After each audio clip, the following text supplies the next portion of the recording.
what you are doing is hard work, and running for the school board is hard work, and it's volunteer. And we just want, this club has a vision for service and to serve our community, and we feel that you guys are doing just that. So no matter which way the elections go, your service is really, really important, and we really thank you for it. And with that, Ron, you got it? Well said, Michelle. Well said. And I think you all know if we're about anything with Kiwanis, we're about youth and our kids. And that's really what our mission is. That's what's important to us, and that's what we spend time raising funds and doing community service all about. So I appreciate it that you're here. With that said, we invited all 7 candidates, I think there are in total, in the different positions and everything, and 4 have decided to come, and thank you for that. I appreciate that. We're going to have one at a time here, and we're going to give you 5 minutes. We're going to have a lot of time probably at the end for Q&A and some general discussion with members as well. The first person that we have here, what happened to my sheet? Probably Michelle took it. You must have taken it. Sorry. That's okay. Can't do it from memory. Well, I can. I know the people. I just don't remember the position they're running for, which I thought I should tell. First up is Liz Goodrich, and she is running for re-election, right? Position 5. 5. Okay. Go good. Yay, Liz. Can everybody hear okay? Okay. Thank you. Is the mic on? I don't think so. We hear you well. Is the mic okay? So thank you for having us here today. I really appreciate the mission of Kiwanis and the work that you do in service of young people. My dad was a Kiwanian, and I have fond memories of some of the fundraising events that he used to do, including selling barbecue turkey legs, which were delicious. Like Ron said, my name is Liz Goodrich, and I am running for re-election, position number 5. Serving on the school board has been a real lesson, and it's been a real honor, and I love this community, and I'm happy to step up again for re-election. We have lots of challenges ahead of us in public education, including stable and adequate funding. If you are familiar with how school districts are funded, it's really complicated. So stable and adequate funding, we're looking at staffing shortages, and we're looking at increasing behavioral and mental health care needs of our student body. But I intend to address all of those concerns, starting with asking the question, how can we improve outcomes for every student? So in addition to improving outcomes for every student, regardless of who they are and how they show up in our buildings, I want to advocate for intellectual and academic freedom and create safe and welcoming schools. My family moved to Redmond in '99. My husband, who's a retired military veteran, and I raised our 2 boys here. Both graduated from Redmond schools with a really exceptional education, and I know that's not true for every kid, so I am here for the work of improving the outcomes for everyone. We've had a lot of successes at the school district level, including passing a bond in 2020. Who passes a bond in the middle of a pandemic? That improved the health and safety and capacity of our buildings. We had a successful superintendent search. We've improved graduation rates. We've expanded CTE offerings. We now have mental and behavioral health people in all of our school buildings, which is really important. We sold some district property that funded improvements at Jaqua sports complex.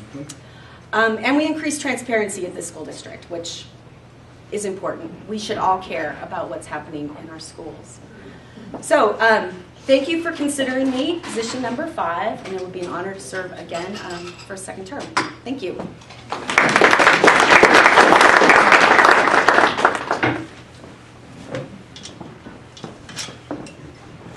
What's that? I can do it from here. All right. Yeah, you can go up there. It only takes 30 seconds. Liz didn't use her whole 5 minutes. No, I'm fast. You are fast. Next we have Amanda Page, and Amanda is running for position 3. And come on up and talk to us. Thank you. Like Liz, my dad was part of Kiwanis, I'm pretty sure my entire childhood, because I have a lot of memories from it. I was telling a gentleman earlier, when I was a kid, my job was to staple the newsletter, fold it up, stuff the envelopes so that he could mail it. So we also did some more fun fundraisers, but we did not have turkey legs, so I feel a little bit like I got the short end of that stick. I'm running for school board because I moved to Redmond about 7 years ago, and I really became integrated into this community. I've made what I can only imagine will be lifelong friends. I've gotten to participate with business owners on projects, watch my kid play hockey and lacrosse, and be in Oregon Battle of the Books. And it's really led to a feeling of this is home for me and my daughter. And I grew up in a family where it wasn't enough to just live in community. You had to serve in community to be part of it. So community service has always been dearly important to me. I've never done it in this capacity. It's very new for me to run for anything. But it's a great opportunity. I'm honored to have this opportunity to represent our community. I guess I should tell you about my background first. I failed my speech already. Check one. I work as a flight paramedic. Kind of a weird career when you think about school board, but it's given me a lot of critical thinking ability.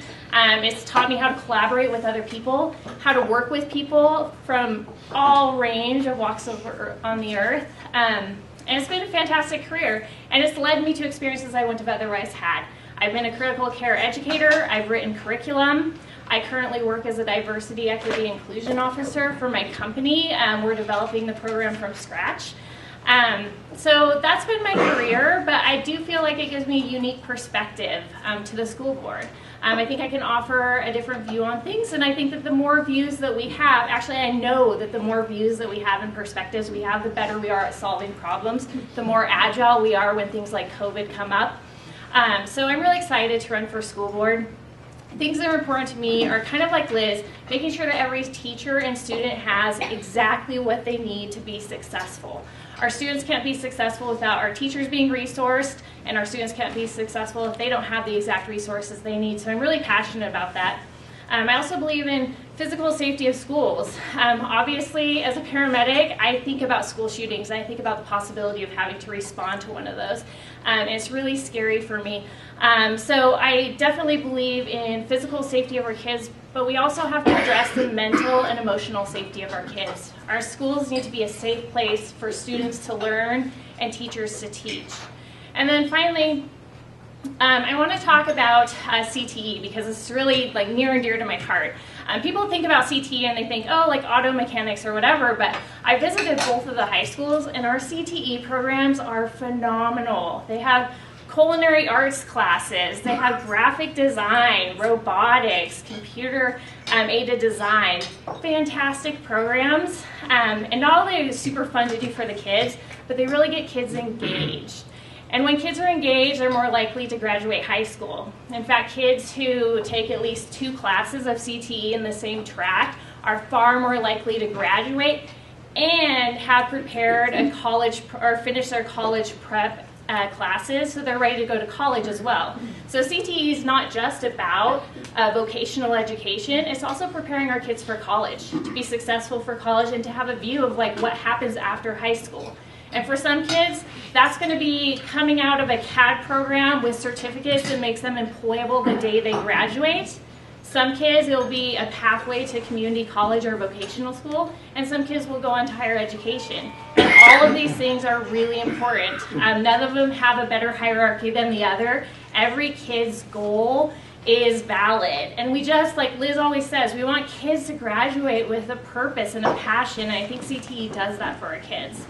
So those are the things that are important to me. I really appreciate what you guys do and your shared passion for our youth. I know that they're going to be our next community members, the next Kiwanis members. So I think it's really important that we work collaboratively to help give them the best education we can. So thank you for your time. I appreciate what you do and for listening to me.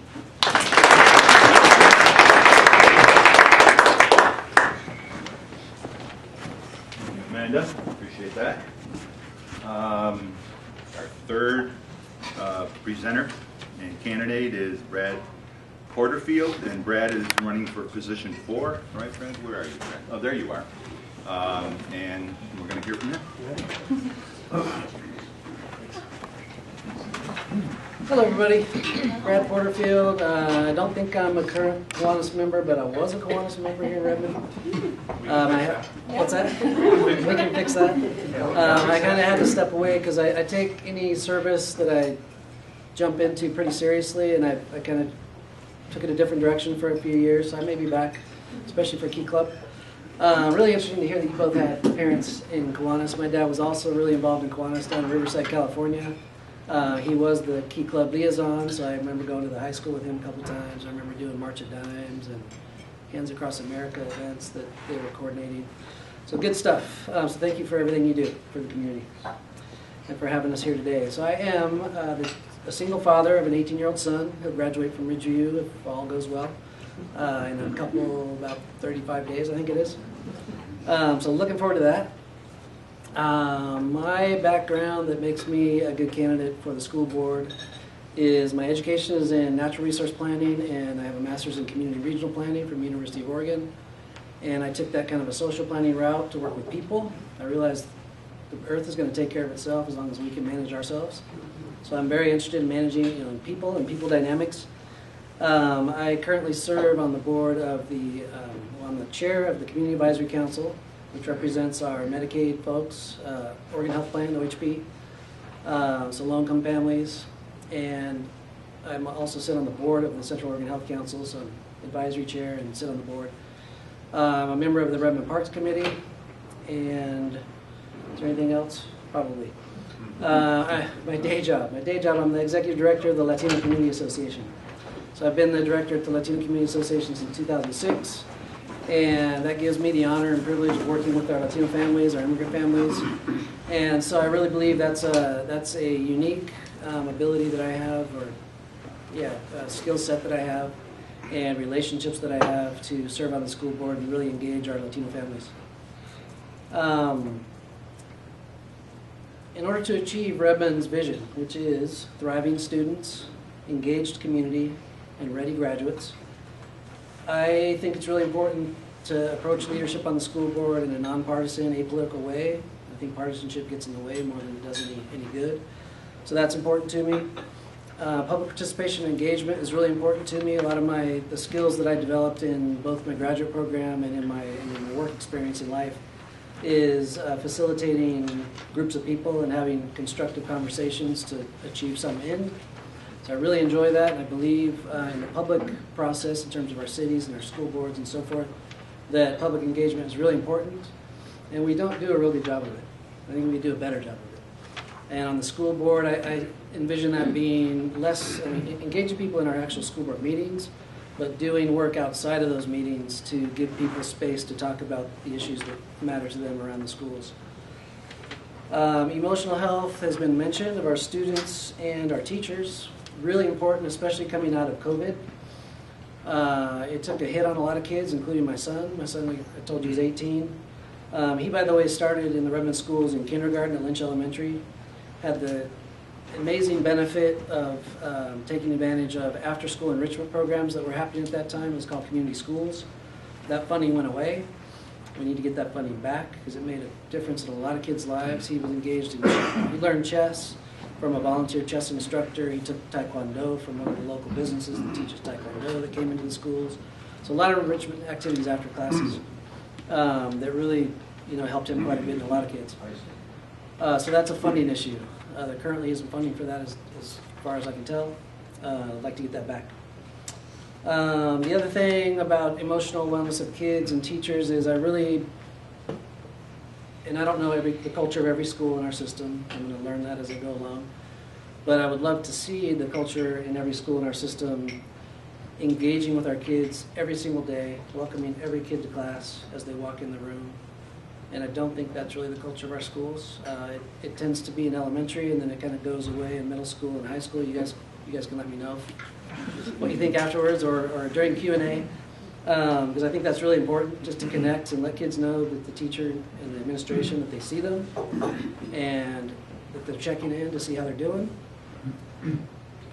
Safe and welcoming schools, I agree, really important. The safety piece as far as like guns and shootings goes, that's That's extreme, but we have to be aware and be thinking about it and be planning for it. I think the most effective thing we can do, and this is on a daily basis, is that relationship building between students and teachers. So there's a group in Redmond that's been working for about 4 years in the Pine schools, that's been working for about 4 years, called the Restorative Justice and Equity Group, sorry. And what they do is they work in the schools to do that relationship building, getting kids together, getting teachers together, getting kids and teachers together, and building relationship. So the stronger relationship you have, the more the kids know each other, the more the kids care about each other and teachers, and the more they're going to be alert to kids that are having a tough time in life. And we need to look for those red flags. We need to look for the kids that are really struggling, because those are the kids, the data shows, those are the kids that strike out occasionally. So that's really critical. The last thing I'm going to mention is modernizing our schools, and what I mean by that in our education system. What I mean by that is I think my son in particular, and he's not alone, has a really hard time sitting in 6 hours of classes every single day of the week. And I don't know why we do that. I don't think we have to do that. I think it's too much. And that's been proven by the Redmond Proficiency Academy model, which uses more of a college model, junior college model, where they're going to classes, a couple classes on Tuesdays and Thursdays, and maybe 3 classes on Monday, Wednesday, Friday. So it's kind of spread out, and they have breaks in between. I think that just seems like a much healthier way to do things. The other thing I'd like us to consider is starting school, middle school and high school later. Kids don't do well early in the morning, most kids, generalizing, but a lot of kids just struggle with that first period.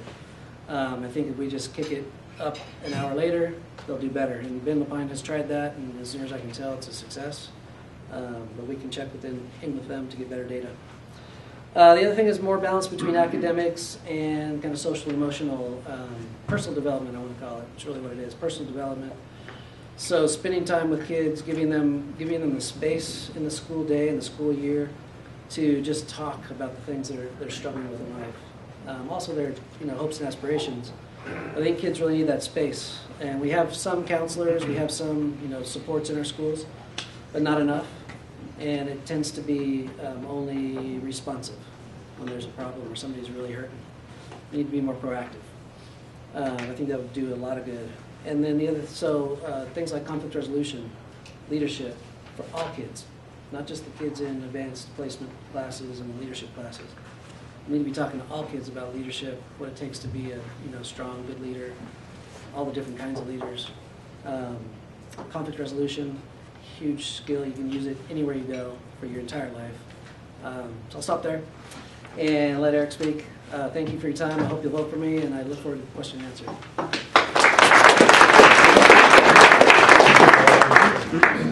And our last candidate is Eric Lea. He is the current incumbent, right? Yes, sir. Eric? Position number 1. And is running unopposed at this point, right? Yes, sir. Okay.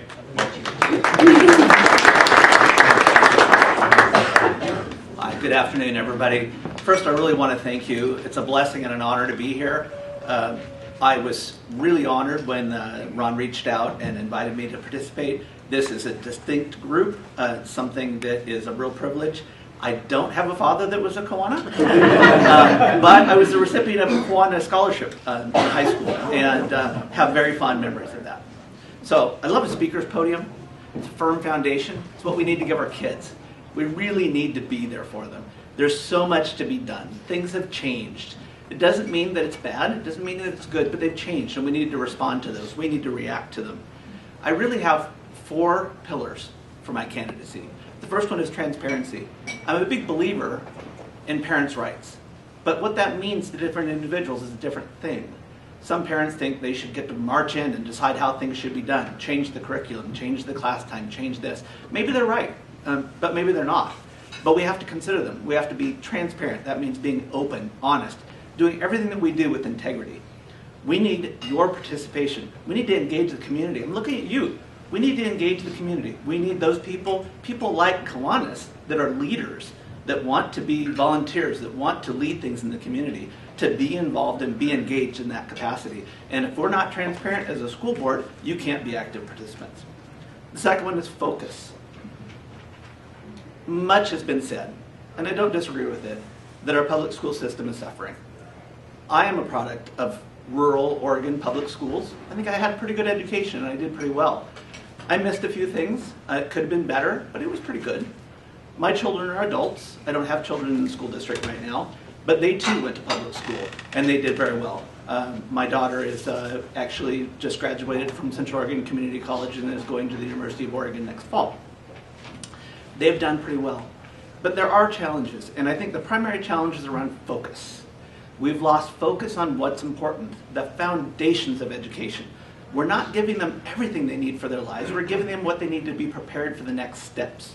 And those are foundational elements of curriculum, the basics of reading, writing, arithmetic, basic science, mathematics. We really, I know that was synonymous, sorry. But these are really important things. And then we've had these distractions. The distractions are not inappropriate from a cultural standpoint, but they don't, for the most part, belong in our schools. These are distractions that have caused funding issues. When you look at accounting, there is a credit and a debit column. We're very focused on the credits, right? Where are we going to get the money to pay for this? But what we're looking at is the debits that are demanding more and more of the credits that we have. It's not necessarily about the funding that we currently have, but what is vying for that funding. Look at a school district budget line item and see how many items are there. What's competing for that funding? What is important and what is not? There's a lot of things that we need to be addressing, but not every one of them.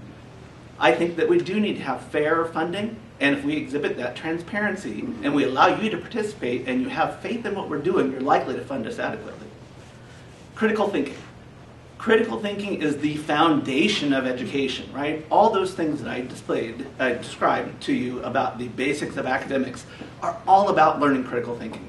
I'm a scientist. I have degrees in chemistry and physics. I do drug development professionally for a living. But at the end of the day, I don't crunch numbers or write elegant equations. I think critically. And I use the scientific method. I use basic math to look at very basic things to evaluate one potential solution from another. Critical thinking is what's so important. And that's how our children engage in that social commentary in the community. It doesn't necessarily need to be part of their academic career, but they need to be provided the critical thinking skills so they can participate on their own grounds. High school students need to participate. They need to be active in the community, but we have to give them the tools to be faithful, knowledgeable, active participants. Finally, probably running low on time, I would really like to see, and I'm sorry the high school students, I would like to see a reduction in screen time. It's concrete, it's important, it is impactful, and it will make a difference for our kids. I struggled with this with my kids, where they're a little bit older, they're young adults. The screen time and the dependence that they have on their telephone, on their TV, think about every screen. Telephone, TV, computer, it dominates their lives. That means you as community members have less influence on them. Their parents have less influence on them. Their teachers have less influence on them. It's a tool. It's a tool in our toolbox, and it's not one we should throw away. I'm not a Luddite. I actually am kind of a technophile. I like my technology. I use my phone, and I do those things as well. But it is a distraction for our children from getting the education that they need to get. And when I have a teacher that is highly skilled and qualified and motivated in front of a student, and they're competing with this, it's not working. So I don't have an answer yet, but I'm working on it. I'm speaking to staff and principals at schools about ways we might encourage kids to be greater engaged in authentic, live relationships with their peers and their families and their friends instead of screen time. My name is Eric Lea, position number 1. I would appreciate your vote, please. Vote early, vote often, and if you will, vote for me. Thank you.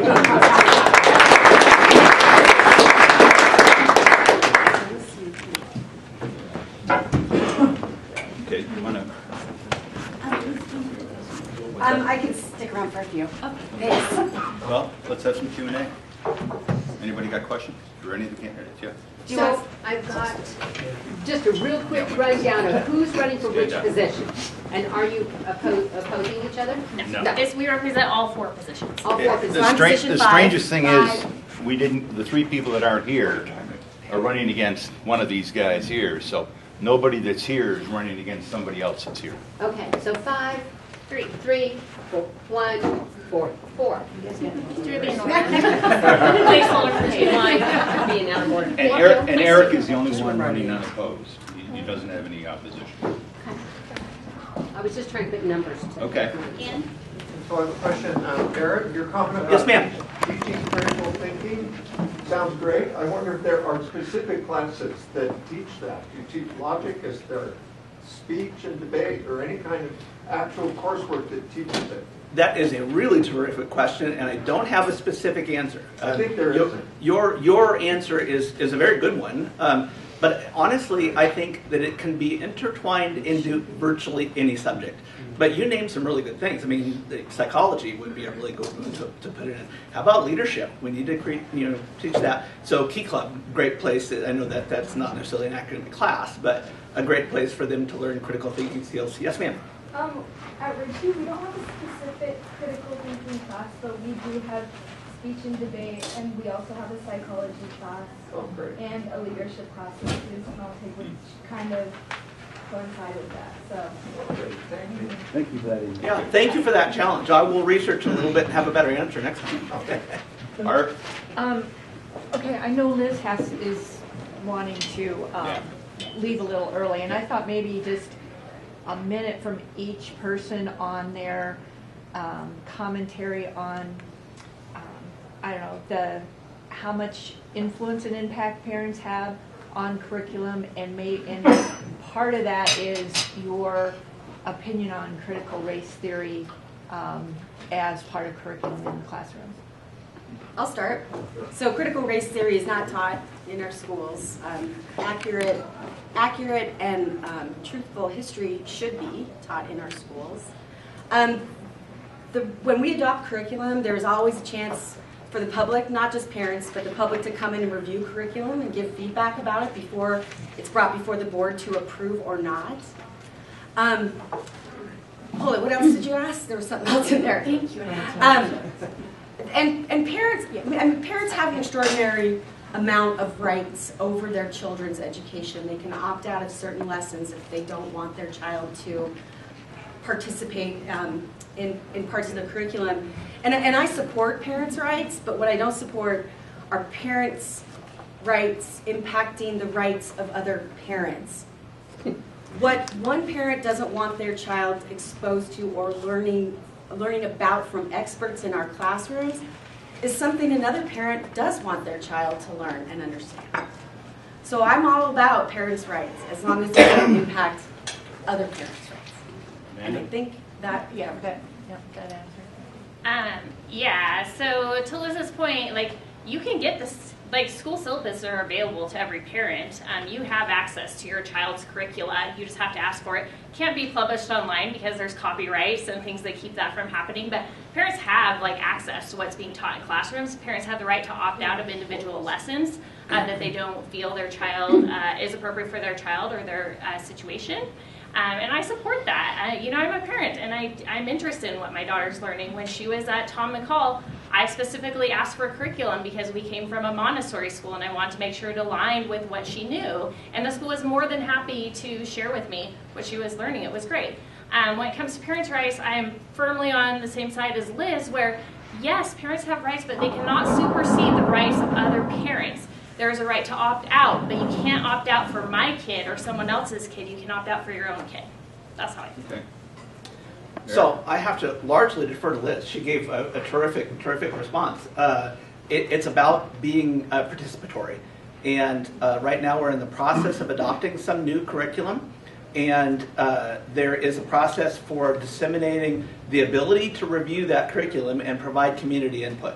It is on the Redmond School's website. And to my knowledge, everybody that has a student in the district, I didn't get it because I don't have a student in the district currently, but everybody with a student in the district does receive a notice that they have the ability and right to review that. That feedback is then considered by the board before a curriculum is adopted. So there's absolutely upfront opportunity. And then my comment to people whenever they want to have an impact either in the classroom and in their schools is we need volunteers for the school district desperately. Your active volunteerism and your ability to be there has more influence over what goes on there than anything else you can do. Hey Eric, is there open forums for those parents to address their concerns about curriculum as it's developing? So the feedback mechanism is not an open forum, but any individual can get it from the website. And school board meetings are public meetings, and I would encourage you to come, if you are interested in the curriculum, review that curriculum, come to a school board meeting. We will put you on the agenda, and you've got the time you need to speak. Well, that is an open forum. Okay, good. Brad? Yeah, since you brought up critical race theory, and Liz said correctly, it's not taught in our K through 12 schools. It's a university curriculum piece. But it's important for us this is why I think the public participation, like creating spaces for people to voice their concerns is so important, because you could, in a space where there's enough time and the right facilitation and safety is created, you can ask people, what do you really mean by that? Like if that's a concern of yours, because those 3 words, we don't know what that means unless you actually research it and study it. So what does it mean to you? What are the values behind your concerns? And then you actually have a real conversation. If you just use that hot button term, you get nowhere. You don't really know what people are talking about. And I'll just stop there because I agree with everything everybody said. Wow. John? Our current president, Chris Ritchie, is really been trying to push music in elementary schools. We don't have that right now. But I know it's very popular because when kids get into middle school, Ms. Withers' class said, Gregory, she'll have 300 kids in her classes. And it's needed. What are your thoughts on music in elementary schools? Well, we do have some music in our elementary schools that are funded through artist in residency programs. It's kind of spotty across the district. I believe budgets are moral documents and show priorities of institutions and organizations. And I believe in music education. It taps into a different part of the brain. It's like sports, you learn to work as a team and as a group. And I know we have one board member who's decided not to seek re-election, feels pretty passionately about trying to squeeze music education out of our budget, and I would 100% support that. And my son loved Mrs. Withers. She's a phenomenal educator. I mean, where else do you learn to play the recorder? That's a lifelong skill that has paid off well. Right? I cannot play a note on it if I tried. I believe, like Liz does, your budget line items show where you're placing value. I strongly believe in a full education. To me, that's not the basics, math, science, reading. It is exposing kids to the arts, to music, because it does activate entirely different parts of the brain. It gets creativity out. And when we talk about critical thinking doesn't come from just solving a math problem or something. It comes from accessing different parts of your brains. Literally, the neural makeup of your brain can affect your critical thinking, and science is starting to show that using the creativity side of your brain actually will improve your overall critical thinking. I think you've hit upon an issue that absolutely all of us agree upon. Music, if you draw a Venn diagram, the center is music, right? It's a synthesis of psychology and mathematics and history. It is really something that brings academics and learning processes together, and I think it's essential. One of our board members that is a guest today is a musician. I know he's passionate about music, and I think that the current board is as well. And the last thing I'll say is it is one of those line items in that budget, and we need to be thoughtful about how we prioritize it, and I think it does deserve to be a priority. Not too much more to say. I'm a musician, kind of a closet musician, but I'm a musician. I wish I would have taken Brad it. is playing at the High Desert Music Hall on Saturdays. Come hear him play. I wish I would have taken it in high school. There's a lot of things I wish I would have done in high school, but that's one of them. So, question on curriculum: do you locally have 100% control, or what impact does who sits in Salem have on your budget? That is an excellent question. So all curriculum that comes down to, that the board approves or not, or adopts or not, has been approved by ODE. So ODE gets the first crack. So State there's, board. yeah, or the Department of Education. So there's lots of curriculums out there, and what they do is review the curriculums, align it with our state standards, and then they say to a district, here are the 5 that we've reviewed and approved. Pick.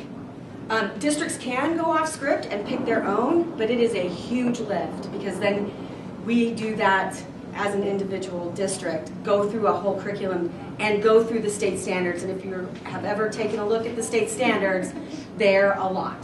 So yes, we have some control in partnership with our state. Can you cherry pick? From the 5 choices, can you cherry pick? I don't know that. That'd be Mix and expensive. match. It would be expensive. Curriculums, are expensive. So I don't know about cherry picking. Okay. Truman. There's another time for dealing with learning to read. This comes around every generation, it seems like. And right now it's, are you using phonics? Or just, as I think the term is, whole word or guess the word. I can't wait to answer this question. Go ahead and kick it back. Yeah, well, so the study of education is evolving. We are moving away from the whole language learner method of teaching reading where kids are left to decipher words and guess words from visual clues, like here's a picture of a ball. This word must be ball.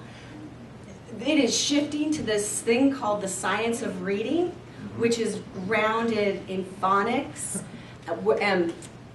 parts of the word identification. It's really gone back to how I learned to read. And the evidence is out there that the science of reading is the way to get kids reading faster and more authentically. Just one. And one more? One other, Oh, I'm sorry. Just one other comment, because it relates to something Eric said, and I don't disagree with what Eric said, but I think I want to add to it about the screen time. Yes, screens are a part of all of our kids' lives. If they're under age 18, they pretty much grew up with screens. It takes folks from our generation. It's difficult for us to understand. To kind of adapt and go, well, maybe, yes, there are things that are negative about screen time, but there's a whole lot of positive. And I think we need to integrate the time that our kids are spending on the screen into their education and give them credit for a lot of the stuff they're doing online, because they're learning a lot. They're reading on it. Yeah. And? So I have to react to the comment about encouraging volunteers. A few weeks ago on Channel 21, they did an interview and said, hey, the district needs volunteers. I went down the next day to the ESD. They looked at me like I was from Mars. And finally said, well, just go to the schools and ask them if they need something. I went to Ridgeview and I said, here, I'm ready to volunteer. What do you need? And they looked at me like I was from Mars. And they never called me back. Well, we'll fix that. I went to Sage. They also said, I don't know what that's about. Nobody knew that you guys did that. Yes. Sage called me back. I'm now engaged in the robotics team, so I got engaged. But you need a coordinator of where the volunteer opportunities are. And so that message came out probably from Holly Brown, who's our communications person. She's the point person, and she's not at the High Desert ESD. She's at the district office, the Redmond School District office. So go there. I think we've got to get Lucy in here. Yeah. So obviously right now, school shootings are a really big issue in our country. And in December 2021, I think it was, Ridgeview went under lockdown for two-ish hours as a result of just a threat against our school. And I think that left me and a lot of my peers in like a constant state of fear kind of when we go to school every day. And so I guess I'm just asking what your guys' like plans are to create like a safer environment for students, because at the moment we do have lockdown drills, but they're about 2 or 3 times a year and in one classroom, and it fails to consider what students should do if it were to happen during lunch or during passing period or if you're in the bathroom. And it's just like, I just feel like it doesn't cover every possible situation that could happen in case of that event. Very good point. Yeah. Okay. Anybody Well, want- I think it should rest heavily upon all of us, right? This is a societal, cultural issue, not really a school issue. It's manifesting in our schools, but it's the change in our culture, not our schools. And there's not a great answer to it, but I do have an answer. The trivial answers are a lot of time and effort and money is being spent in physical security. So soon, all the exterior doors will be locked and code access only. We'll know who's coming and going, when they come and go, and we'll know when a door has been left open, propped open, or something like that. So that physical security is important, and we need to do it, and we are. It is, however, a very small component in preventing this kind of thing from happening. One, rogue student could open a door and let somebody in. We saw what happened in Tennessee, and the person shot, the front door and shattered it and walked through. It's imperfect, but it's part of the solution. I will tell you the answer that I think we need to approach. It mostly lies within you. It means the students need to be informed. The students need to communicate with one another. When I was in school, there was a big admonition against tattling, right? Well, if it's appropriate, please tattle. If you see something, say something. It's so important. And our staff need to know you never, ever ignore when a student comes to you with a concern. We've seen that in these shootings many times where staff had been told and administrators had been told and they didn't take it seriously. It's time to take it seriously. And that security really lies with you. And we as leaders and adults will do our best to make sure that you're safe. It is a passion of ours and we really wish to do it, but it really comes down to you. Obeying the rules. Making sure that you guys have access to social media that we don't have. Well, I don't have anyway. And much happens there, right? So if you saw something in social media that gave you pause, say something to somebody that can do something about it. And are the teachers, the admin people, are they being trained on all this stuff so they can counsel folks? So our district, I want to just piggyback on some things Eric said. So our district has a really great working relationship with the Redmond Police Department. We have school resource officers in our middle school and high schools, and then they share time out in the elementary schools.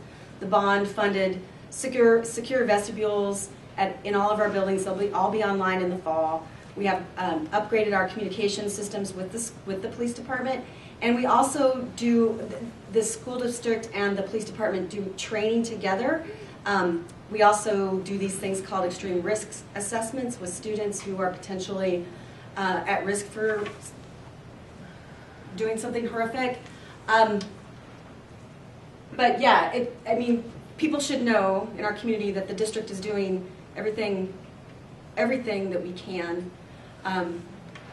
But it's not all, as Derek said, it's not all on the shoulders of the district to solve this problem. Is it secure gun laws? Is it red flag laws? And that stuff is in Salem that we can advocate for, but it's not, that's out of our purview.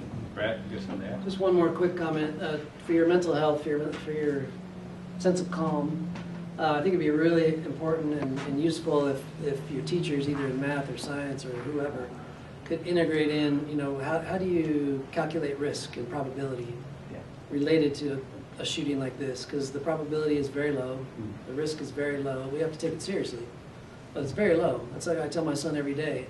When you're in your car, that's the greatest chance you have of dying, getting injured, injuring somebody else, killing somebody else. And the data shows it. So it's just something to, I know it's... I want Amanda to